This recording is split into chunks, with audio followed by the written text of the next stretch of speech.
Volta com Boa Tarde Cidadão, na Band Natal, chegando em todo o Rio Grande do Norte. Vamos agora conversar com a Ana Cláudia Mendes, diretora do Departamento de Prevenção e Enfrentamento à Violência Doméstica e Familiar da SEMU. Bem-vinda ao nosso Boa Tarde Cidadão. Muito obrigada pela oportunidade. Qual é o trabalho desenvolvido por esta área administrativa? Bom, a Secretaria de Política Pública para as Mulheres tem, na verdade, dois grandes eixos, que é o enfrentamento às mulheres vítimas de violência doméstica e autonomia financeira e econômica das mulheres, porque muito do contexto da situação de violência dá conta da situação econômica das mulheres. Então, nós entendemos que atuando nessas duas frentes, a gente consegue facilitar com que as mulheres rompam esse ciclo. Às vezes a mulher sofre violência psicológica ou física em casa, muitas vezes pensa numa forma de separar, mas depende financeiramente, economicamente do agressor, ou mesmo não tem às vezes para onde ir, né? Que hoje inclusive a lei já diz que quem sai é o agressor, né? Exatamente. São situações em contextos diferenciados. É importante destacar que a violência contra a mulher é algo que não faz discriminação de raça nem de classe social, mas como equipamento, né, de gestão pública e de execução da política, tem um perfil muito traçado de quem acessa os nossos programas, e são as mulheres que estão nas periferias ou nas periferias das grandes cidades. Então é importante que ela tenha um tratamento público, que o Estado se responsabilize por essa demanda que está no cotidiano da sociedade brasileira, atinge as mulheres, mas está no cotidiano da sociedade.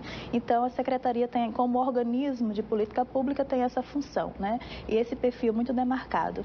Então nós temos dois equipamentos sociais, que é o Centro de Referência Elizabeth Nasser, que é uma demanda de porta aberta, que atende as mulheres, ou as mulheres que estão assistindo ao programa, ou que fazem parte das nossas oficinas na comunidade, ou recebem o nosso material, pode ir ao Centro de Referência, que vai ter atendimento psicossocial e orientação jurídica. E como é que essas mulheres podem fazer para receber esse material informativo, educativo, com orientações, ou mesmo ter acesso aos cursos que são oferecidos?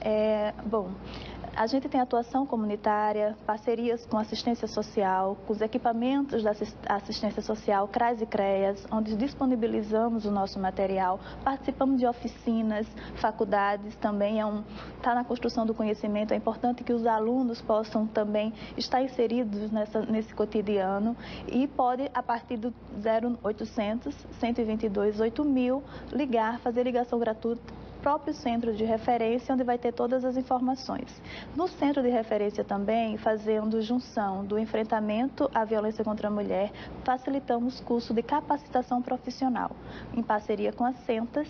Em 2018, realizamos 4 cursos: recepcionista, venda, arte e feltro e design de sobrancelha, que deu a possibilidade das mulheres gerar renda, né? Muitas estão no mercado informal, um percentual muito pequeno de mulheres inseridas no mercado formal, e isso ajuda a com que elas consigam ter autonomia e conseguir romper o ciclo da violência. O atendimento psicossocial já vai nas questões mais subjetivas.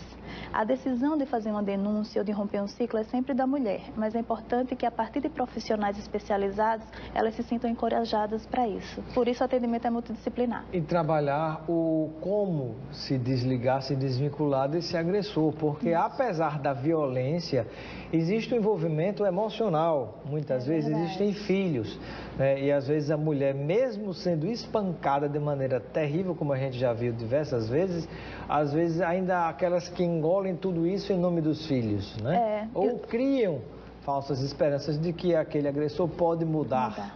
Eu acho que é porque é uma questão, não é individual, né? Ela é cultural também. E mudar a cultura tem o seu tempo para cada uma e para cada um. Por isso que o atendimento ele é multidisciplinar, porque ele dá conta desses elementos em que as mulheres não se sintam sozinhas, ou que é uma realidade por culpa dela, ou porque chegou em casa, o marido chegou em casa e ela não estava em casa, ou porque ela resolveu trabalhar e ele é contra ela trabalhar. Ela precisa entender que isso não é uma situação individual, faz parte de uma cultura. né? E você romper com a cultura, transformar essa cultura numa cultura mais igualitária é um processo histórico. E as mulheres, infelizmente, ainda estão inseridas, muitas no contexto de violência dentro das suas próprias casas. Então, é nessa perspectiva também de articulação política que a Secretaria atua. Não só tendo a Casa Abrigo Clara Camarão, que é um dos outros, do outro Onde equipamento. Funciona? A Casa Abrigo Clara Camarão, o centro de referência é uma demanda de porta aberta, como eu falei, mas a Casa Abrigo Clara Camarão, ela é de caráter sigiloso. As mulheres vão para acolhimento institucional quando estão em risco iminente de morte. Ah, então vocês não fazem, no caso, a divulgação, né? Não. Depois do atendimento é que as mulheres são direcionadas para essa casa, né? A partir de uma estrutura da própria secretaria que as encaminha a elas e seus dependentes para essa casa, até que todas as providências de segurança pública sejam encaminhadas. Tem pergunta do telespectador? Vamos lá. A pergunta, qual o nome da telespectadora? Maria Clara de Candelária. Ela gostaria de saber por quanto tempo as mulheres podem ficar nesta casa, essa casa-abrigo. É importante destacar que a Casa-Abrigo é ligada à Secretaria também e elas só chegam à Casa-Abrigo a partir do centro de referência. Elas ficam, olha, a medida protetiva são iniciativas de segurança pública, mas elas apresentam novas demandas. Elas não podem ser desabrigadas sem ter condições seguras para esse desabrigamento. Então, elas permanecem. A nossa diretriz nacional diz que são 180 dias, mas isso pode ser menos ou pode ser mais. Quem vai definir é o acompanhamento psicossocial que vai determinar que elas sejam desabrigadas ou não. Agora é importante destacar que precisa ter uma articulação em rede para que esse desabrigamento seja feito com segurança. E se a mulher tiver filhos, os filhos vão também para essa casa-abrigo? Os dependentes vão também, porque não é justo que ela resolva romper o ciclo de violência, procure equipamentos sociais e elas sejam separadas dos seus filhos. Agora, por exemplo, hoje, se não me falha a memória, de acordo com a lei, acho que a lei que diz isso, não tenho bem certeza, né? Você pode me confirmar ou não, o agressor, ele é que deve sair de casa. Então, nesse caso, como é que, em que situação a mulher iria para a casa abrigo? Risco iminente de morte. Risco iminente de morte. Se ela volta para casa e a delegada... Mas se não tem, por exemplo, como tirar o agressor de dentro de casa? Mas isso leva 48 horas.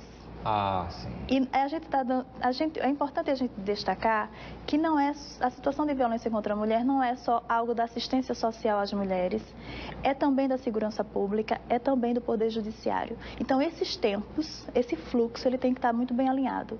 Necessariamente, a medida protetiva possa ser de 48 horas, mas tem outras questões econômicas também que dá conta dessa mulher não sair. Há relações familiares que estão desgastadas em virtude dessa situação de violência. Então, são muitas outras iniciativas que precisam ser encaminhadas para que ela tenha um desabrigamento seguro. O que é a lei da importunação sexual? Nós tivemos vários marcos legais depois da Lei Maria da Penha e a importunação sexual é a mais recente. E dá conta de uma violência que está no cotidiano das mulheres, mas às vezes é invisibilizada pela sociedade. E a gente vê alguns contextos como transporte público. As mulheres são importunadas dentro do transporte público. É assédio sexual, né? Isso. E assim, muitas vezes, no olhar insistente, num toque indevido, num constrangimento. Então, isso acontece diariamente. Situações como o carnaval. Cheio, a pessoa se encosta. Exatamente. Mulher, né? E, na verdade, o que a gente vê? Que as mulheres se sentem envergonhadas em denunciar uma violência em que elas são vítimas. E muitas vezes, quando chega na delegacia, infelizmente, aqui e acolá, terminam fazendo piada, né? Ficam fazendo piada e eu acho que trazer a publicidade de uma lei, ter um marco que puna esse tipo de agressor, é fazer com que as instituições possam estar preparadas para a denúncia desse tipo de violência, que às vezes é, como você disse, naturalizada, muitas vezes. E, por exemplo, você estava citando a questão de eventos, dentre eles o carnaval. Né? Tem carnaval, tem festas, e muitas vezes tem aquela história, usando a linguagem popular, o rapaz foi dar em cima da menina, da moça, às vezes tirou certo tipo de brincadeira, alguns entendem e recebem com naturalidade, outros não, outras têm uma certa naturalidade, já outras têm muita malícia e maldade e constrange mesmo. Qual é, digamos assim, a linha do que se consideraria razoável na hora que você está em eventos públicos e você ter esse tipo de aproximação, digamos assim? Porque você tem que entender que é muito tênue essa linha, né? Do que foi aceito e do que não foi aceito. Mas se a mulher se nega a um beijo, ela está negando. O não dela deve ser o suficiente. Né?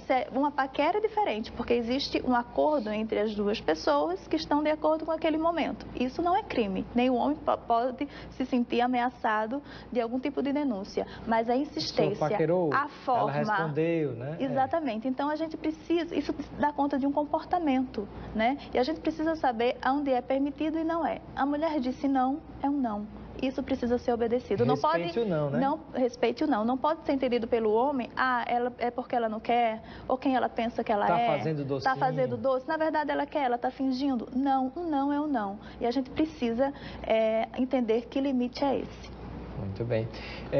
E que outras orientações você poderia compartilhar sobre relacionamentos, né? Que muitas vezes são naturalizados, na verdade, e as pessoas não percebem que aquilo ali pode ter uma agressão subliminar, pode haver um tipo de constrangimento. Olha, a gente tem a tipificação da violência, né, que não é algo novo, é antigo, violência moral, psicológica. As mulheres só percebem que estão vítimas de violência quando a violência física, ela acontece.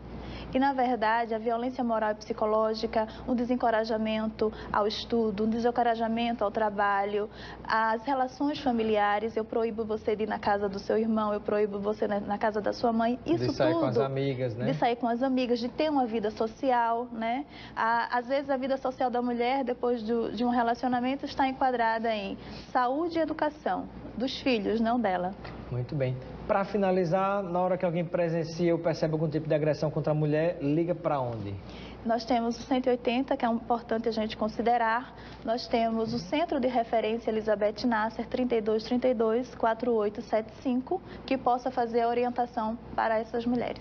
Muito obrigado pela sua presença no Boa Tarde, Cidadão. Seja obrigada sempre bem-vinda e receba um kit de produtos, Luciana. Muito obrigada. Aproveitar com seus amigos e familiares. Muito obrigada. Ficamos por aqui com Boa Tarde, Cidadão. Escutou algum tipo de agressão verbal ou presencial física? 180, você liga, vai ser preservado o anonimato. Ficamos por aqui. Acompanhe na Banda Natal RN Urgente com Luiz Almir. Um grande abraço e até amanhã. Boa Tarde, Cidadão. Oferecimento: Supermercado Nordestão e Drogaria Saúde.